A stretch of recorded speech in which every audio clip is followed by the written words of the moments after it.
7 дугаар бүлэг шийдвэр гаргалт ба төр зүрийн тусгаарлалт. Юки хэд хоног бодлогочрон шүнжин найргүй хонж дотроо маш их шаналж байв. Уяхнагийн хэлсэн үгс чихэнд нь цорайтан би өөрхөн турлчихсан гэсэн үг зүрхийг нь шархлуулж байлаа. Тэр орой Юки ажилласаа эртэрч гэртээ орж ирэнгүүтээ уяхнатаа тулж ярилцахаар шидэв.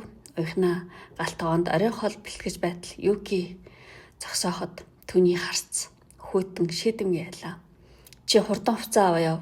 Би сэтгэлээ зэгцэлмээр байна гэж зөөлөн боловч хатуу дуугаар хэлв.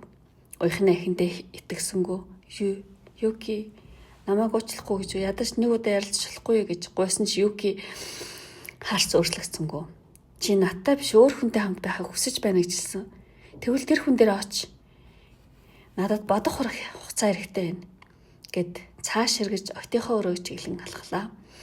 Хурдан хувцас аваад яваараа гэсэн үгс араас нь сонсогдож уяхнагийн зүрх тасралтгүй цохилж амьсгал нь давчдав. 8 дугаар бүлэг галаатай харилцах нь. Уяхнаа эхэндээ хаачгаа мэдгүй сэтгэл нь өмөрч айцс давтсан ч галаагийн дүр төрхийг бодох үед тайвширдаг байв. Галаатай хамт байхад бүх юм сайхан болно гэж өөрийгөө тайвшруулж байлаа.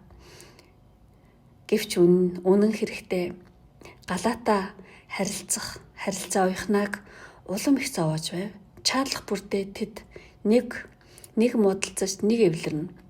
Галаа заримдаа төргөн ууртаа доромж өгс хэлж түүний дараа уучлалт гуйдаг байв. Чи надтай хамт байхыг хүсэхгүй байгаа бол зайл гэж бичсэн ч удлаг уучлаарай. Би зүгээр л стресстэй байна. Би чамгүйгээр амьдрч чадахгүй хэмээн эргэж эвлэрнэ. Гэвч галаагийн сэтгэл санааны тогтворгүй байдал уяхнааг гүнзгий гомдоож зовлон үзүүлэх болжээ. Гэвч сохор дурлал автсан уяхнаа түүнийг орхиж чадахгүй. Тэр зөвхөн надад л ингэж ханддаг. Учир нь надад хайртай болохоор ингэж ажиллаж байгаа юм гэж хэмээн өөрийгөө ятгахна. 8 дугаар бүлэг салах процесс ба хүндрэлүүд. Галаагийн хэлсэн үгс уяхнагийн зүрхийг өвтгөж байсан ч тэр бид хамтдаа жаргалтай байх болно гэсэн итгэл найдвараас зуурсаар байлаа. Тиймээс тэр Японд төр зур түрээсийн байранд амьдарч Юкидээ албан ёсоор салах процесс эхлүүлэхээр шийджээ. Гэвч энэ процесс явц огтхон хэлбэр байсангүй. Бүх бичиг баримт, өмч, хөргөний хуваарлалт, хүүхдүүдийн асрамжийн асуудал гээд толгоо өвтгөх зүйл олон байв. Түүнээс гадна галаагийн хувьд бүрч хүнд байлаа. Францад гэр бүл салалт маш төвөгтэй удаан явагддаг бөгөөд шуух хуралд оролцох, өмч хөрөг хуваах асуудал тэр дундаа эхнэр нь ууртаагаар салах хүсэлт гаргаж их хэмжээний эд хөрөнгө нэхэмжилж байсан тул галаа улам ууртаа болж байлаа.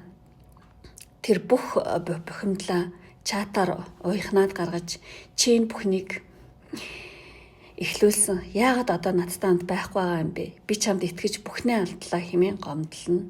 Гэвч дараа нь уучлаарай миний хайр. Би зүгээр л стресстэй байна. Чи миний бүх зүйл шүү дээ. Чи ч надаас холдож чадахгүй. Чамд над чиг хандах хүн байхгүй гэж хэлэхдээ маш өөртөө итгэлтэй байв. Уяхнаа галаагийн энэ хандлагад гомдож байсан ч зүрх сэтгэл нь түүнээс салаагүй тул тэр зөвхөн надад л ингэж ханддаг. Тэр надад хайртай болохоор л ингэж байгаа хэмээн өөртөө итгүүлнэ. 10 дугаар бүлэг аялын виз ба Франц руу явах шийдвэр. Уяхнаа эцэст нь аялын виз гаргуулж 1 сар гаруй хугацаанд Франц руу галаагийн очихоор шийдэв. Энэ удаад бүх зүйл сайхан болно. Бид хамтдаа аз жаргалтай байх болно гэж итгэж байлаа. Галаа түүний эрхийг тэсэн ядан хүлээж бид хамтдаа бүхнийг давж гарна. Чи надтай хамт байхад хангалттай хэмээн өхөөрдөж байв. Гэвч уяхнагийн нүдийг сохруулсан дурлал түүний ямар ирээдүйг хүлээж байгааг харах боломжгүй болгожээ. 11-р бүлэг Францад ирэхэд угтсан гинтийн явдал. Уяхнаа Францад газар тахта догдолж галаатаа удаан хүлээсэн учралд бэлдсэн байлаа. Гэвч нисэх нисэх буудал дээр галаа биш танихгүй Францэр хүлээж байв. Тэрээр санаа зовсон царайтаагаар галагийн ээж машинд мөргүүлж эмнэлэгт байгаа. Би тэдний найз нь чамайг тосч авахар ирлээ гэв. Уяхнаа сандарч сэтгэл нь өөмөрч эхэлсэн ч дотроо анханасаа бүх зүйл хэцүү байх нэ хэмээн бодож амжлаа. Галагийн найз түүнийг эмнэлэг рүү хүргэж ирэхэд галагийн ээж мис заслын дараах өрөөнд твтэж байв. Түүний харцсан хацран болттой ядрангуу царайтаач уяхнаг хараад инээмсэглэж чамтай танилцаж амжаагүй дуучлаараа. Миний хүүгийн найз бүсгүйгэр дуулсан. Франц тавтай морил гэж зөөлөн хэлв.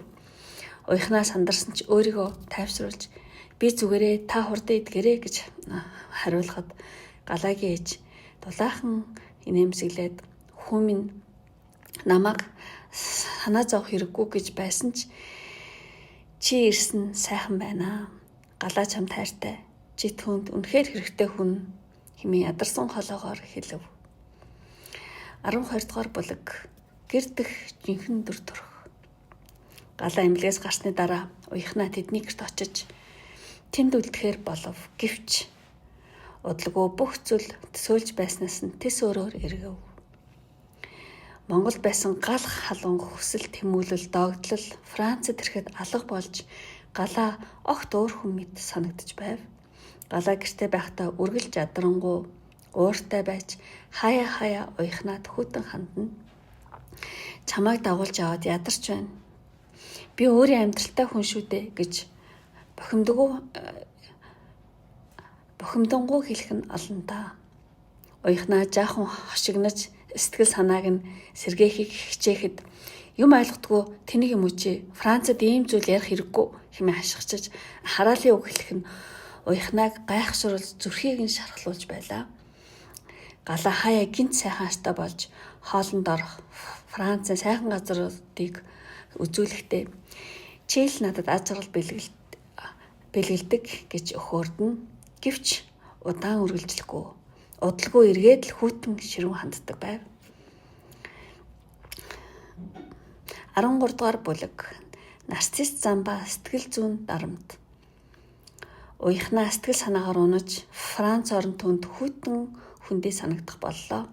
Тэр галагаас ямар нэгэн тайлбар хүлээж яагаад Монголд байсан шиг хандахгүй байна вэ гэж асуухад галаа би чамайг дагуулж ирэх гэж бүх ажлаа орхисон.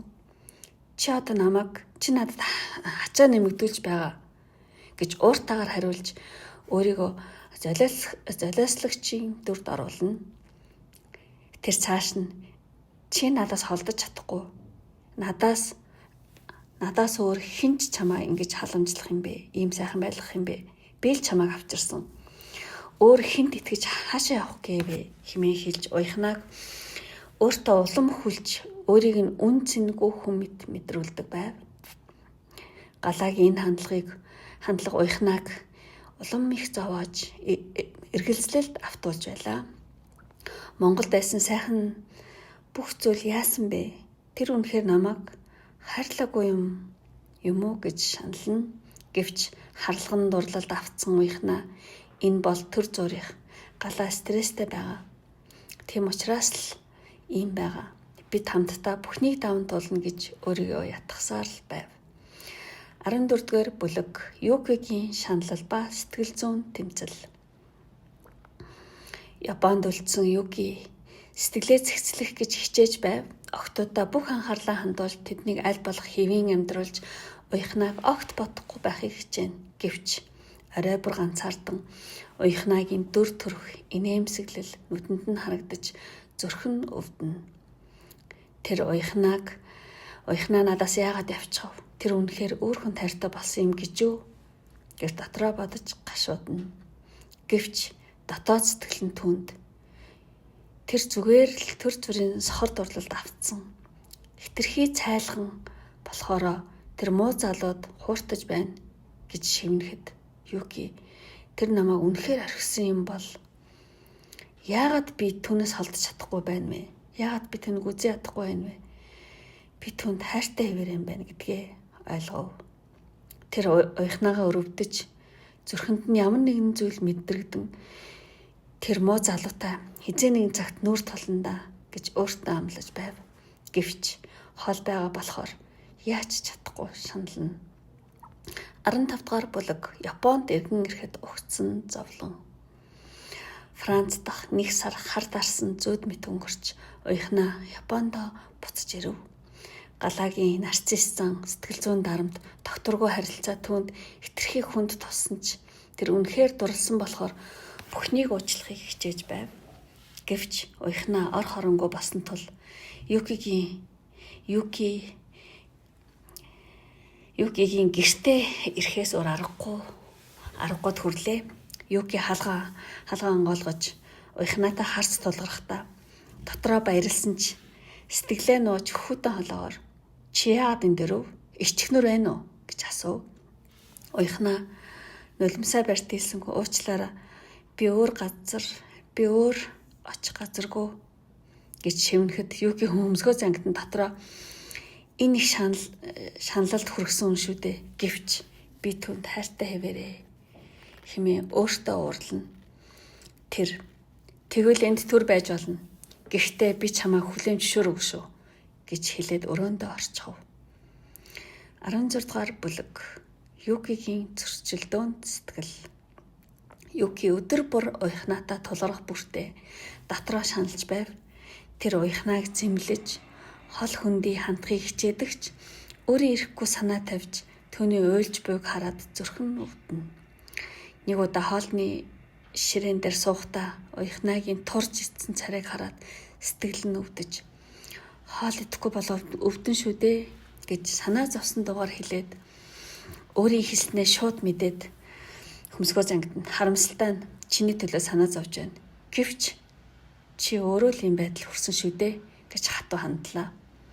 Уяхнаа нулимс туслуулан мэдэж байгаа. Би бүхнийг буруу хийсэн. Гэхдээ яах мэдэхгүй байна гэж сулхан хариулав. Юки дотроо чи яагаад ийм эмзэг өрөвдмөр юм бэ? Чи намайг орхисон биз дээ. Гэвч яагаад би чамайг хайрласаар байна вэ? Хэмээн дотроо зөрчилдөнө. 17 дугаар бүлэг хоёр хуваагдсан зүрх.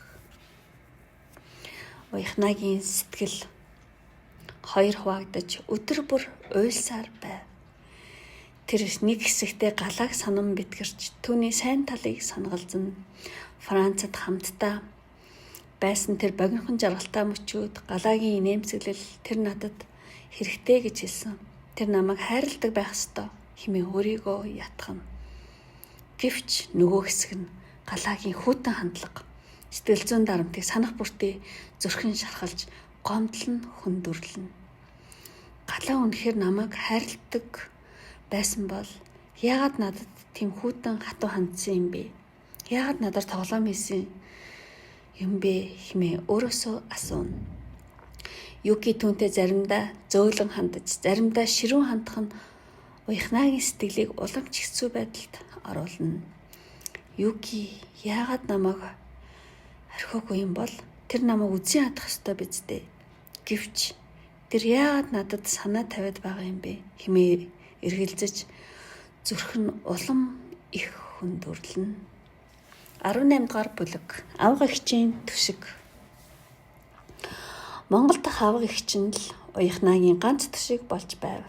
Уяхнаа авга эгчтэйгээ уцаар ярьж бүхнийг нулимстайгаар ярьж сэтгэлээ удалж байлаа. Авга эгч нь миний дөө чи маш буруу зүйл хийсэн. Гэвч хүн алдаа гаргадаг. Чи энэ байдлаасаа өөрөө л гарч чадна. Галаа чамайг тоглоом шиг ашиглаж байна. Юки чамд үнэхээр хайртай байсан болохоор л одоо чамайг хөөхгүй байна гэж тайвшруулна. Уяхнаа би яхаа мэдэхгүй байна. Галаа үнэхээр л надтай хамт байхыг хүсээд байна. Гэрэлдээ цуцлуулж намайг авах гэж хичээж байгаа гэж хэлэхэд авга эгч нь чи Юкигээ яг үнэндээ ямар хүнээр солих гээд байгааг мэдэж байна уу? Чи өөрийгөө алдаж байна дүү минь. Тэр хүн чамайг ашиглаж хяналтаа байлгахыг хүсэж байна. Үнэн хайр хизээч хүн зовоодгүй юм гэж захив. 19 дэх бүлэг Галагийн сүдэрт хүлэгцэн. Тэр хооронд галаа гэрлэлтэд цуцлуулах гэж хичээн уяхнагийн визийг хөөцөлдөж байгаа тухайгаа мэдээлж би бүгдийг зөв болгоно. Бид хамтаа байх ёстой гэж уяхнаг итгүүлсээр байв. Галагийн ээж ч уяхнаг ихэд таалж түүнд халуун татн ханддаг нь уяхнагийн сэтгэлийг эргэлзээнд оруулна. Галагийн ээж нь хүртэл намайг хүлээн зөвшөөрч дэмжиж байгаа юм чинь галаа үнэхээр намайг их хайрладаг байх хэмээн бодож эргэлзэлдээ улам их живнэ. 20 дугаар бүлэг тусгаарлалт ба эргэлзлэл. Уяхнаа эцэст нь шийдвэр гаргаж Юки галаа хоёроос түр холдож ганцаараа амьдрахаар байр түрээслэв. Тэрээр одоо л би бүхнийг эргэцүүлж жинхэнэ шийдвэрээ гаргах хэрэгтэй гэж өөртөө хэлж байлаа. Гэвч тусдаа амьдрах нь хялбар биш байв. Өдөр бүр ажилдаа явхдаа нулимсаа нууж дотроо шанална. Тэрээр ажилдаа төвлөрч чадахгүй алдаа гаргаж даргаасаа байнга зэмлэл хүртэнэ. Би яагаад юм сул дорой болчих вэ? Би өмнө бие даасан өвчрхэг эмэгтэй байсан шүү дээ хэмээн өөрийгөө зэмлэнэ. Түүний зүрх яг л хоёр хуваагдсан мэт байлаа. Нөхөр Юкигээ бодох бүртээ зүрхний угаас нулимс асгарч түүний зөөлөн харц хамтаа өнгөрүүлсэн сайхан он жилүүд үнэн ч сэтгэл нь дурсагдана. Юки үнэхээр эр хүн байсан. Би яагаад түүнийг орхиж ийм зам сонгосон юм бэ гэж өөрийгөө зэмлэнэ. Нөгөө талаас галааг бодох бүртээ түүний хүйтэн хандлага нарцист шин чанарыг уур нь хүрнэ.